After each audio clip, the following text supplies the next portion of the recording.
मेरे साथ मौजूद हैं जस्टिस रिटायर्ड सईदुज़्ज़मा सिद्दीकी साहब, साबिक चीफ जस्टिस ऑफ पाकिस्तान भी हैं। जस्टिस साहब, बहुत शुक्रिया आपने मुझे टाइम दिया।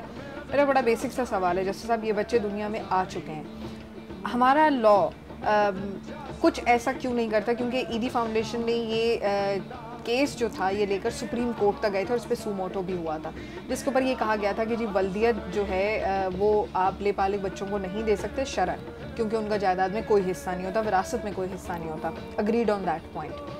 मगर एटलीस्ट किसी मुल्क की नेशनैलिटी पे तो हक हो सकता है उनका, वो उनको उस हक से क्यों महरूम किया जाता है? देखिए, जहाँ तक नेशनलिटी का ताल्लुक है तो वो पाकिस्तान सिटीजनशिप एक्ट जो है 1973 का गालिबन, उसके तहत आपको शहरियत मिलती है पाकिस्तानी की।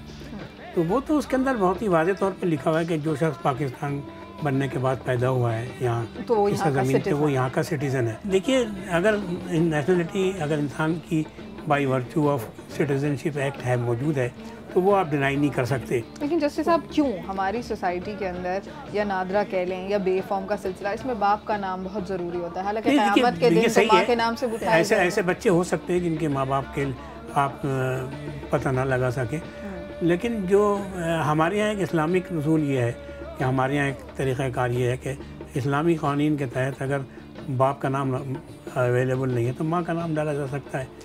इसलिए आप दूसरे ममालिक में भी देखें, जैसे फ्रांस है, हाँ। दूसरे और ममालिक जो हैं वेस्टर्न कंट्रीज़ के, वहाँ भी अगर बाप का नाम अगर अपना डालना चाहें और माँ के नाम से आप अपने तो डाल सकते हैं। ये लॉ यहाँ क्यों इंट्रोड्यूस नहीं होता? इसके लिए देखिए, मेरा ख्याल है इसके लिए लेजिस्लेशन चाहिए, इसमें तरमीम करना पड़ेगी लेजिस्लेशन।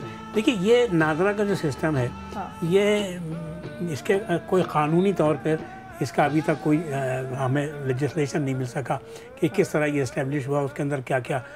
लेकिन अगर मान लिया अगर कानून है भी तो वो कानून ओवरराइड नहीं कर सकता पाकिस्तान सिटीजनशिप एक्ट को, क्योंकि पाकिस्तान सिटीजनशिप एक्ट जो है वो बेसिक कानून है जिसके तहत आपको पाकिस्तान की शहरियत मिलती है। जब आपके पास पाकिस्तानी शहरियत है तो ये जस्ट एक कंपोनेंट है, कार्ड का बनना जो है ये एक एडमिनिस्ट्रेटिव। लेकिन ऐसा हो नहीं रहा ना जस्टिस साहब, उसमें बल्कि जस्टिस रमदे ने भी रिमार्क्स दिए थे और चीफ जस्टिस के पास भी ये स्टेटमेंट्स गए थे जब ये केस फाइल हुआ था सुमोटो के लिए, तो उसमें उन्होंने कोई जवाब नहीं आया। उन्होंने ये कहा कि इसकी कानूनी तरमीम होगी लेकिन नेशनल असम्बली में होगी। रहमान मलिक साहब ने अलबत्ता वादा किया था इन बच्चों से और उनका ये कहना था कि जी उनको शनाख्ती कार्ड बनाकर दे दिए जाएंगे। अब जैसे कि आप नादरा का बता रहे हैं कि नादरा का डिपार्टमेंट किस लॉ के तहत मौजूद है इसका भी अभी तक कुछ पता नहीं चल सका।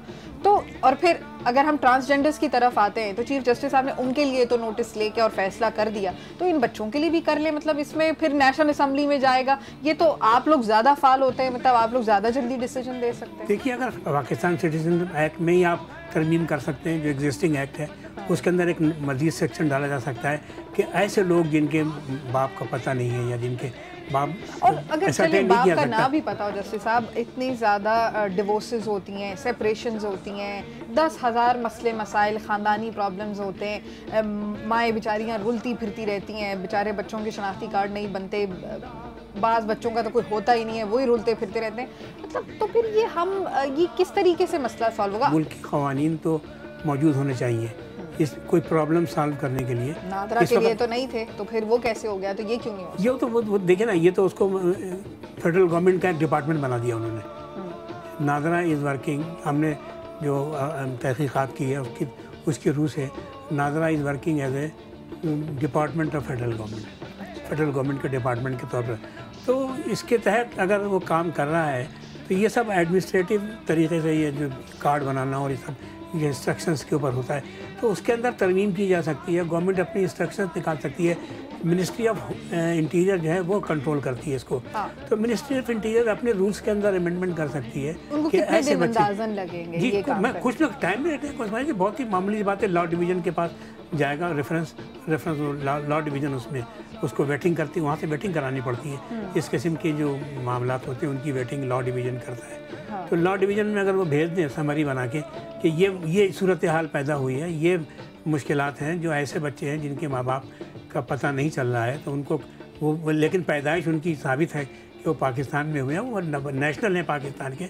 आप किसी नेशनल पाकिस्तान के नेशनल को डिनाई नहीं कर सकते, तो नाम नहीं मिल रहा है, बेफॉर्म नहीं है, बेफॉर्म और सी फॉर्म, ये जितने फॉर्म्स हैं ये इसलिए हैं कि फैसिलिटेट करने के लिए, आपको कार्ड के इशुएंस की फैसिलिटेशन के लिए, ना कि शहरियों के लिए मुसीबत करने के लिए, ताकि उसके अंदर उसकी डिटेल मौजूद हो, किसको इशू किया गया, कैसा है, कहाँ रहता है, क्या पता है उसका, तो ये डिटेल चाहिए होती है जस्ट टू सेव गार्ड।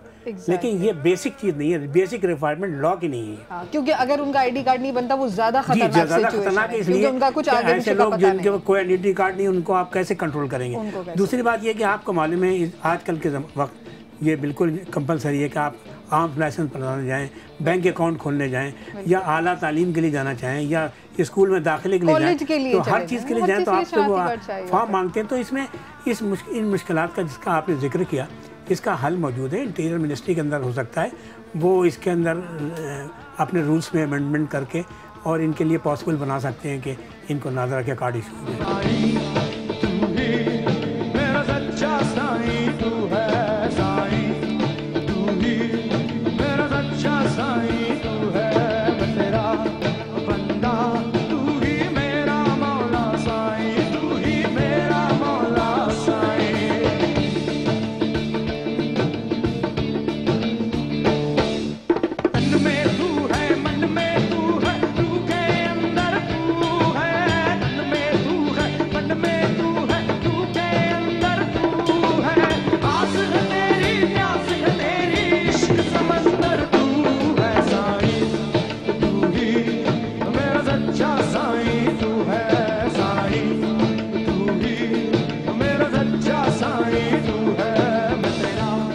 मेरे प्रोग्राम का एजेंडा ये है कि वो बच्चे जो कि लावारिस हैं, जिनके बाप का कुछ पता नहीं है, माँ का कुछ पता नहीं है, वो इस दुनिया में आ तो चुके हैं, लेकिन उनका पाकिस्तानी शनाख्ती कार्ड बन जाए, ताकि वो उनका बेफॉर्म बन जाए, उनके लिए कोई कानून साजी हो जाए, ताकि वो ज़िंदगी में कुछ आगे बढ़ सकें। नाज़रीन, आपको मेरा शो कैसे लगा? आप मुझे ईमेल कर सकते हैं awam ke samne@cnbcpakistan.com पे।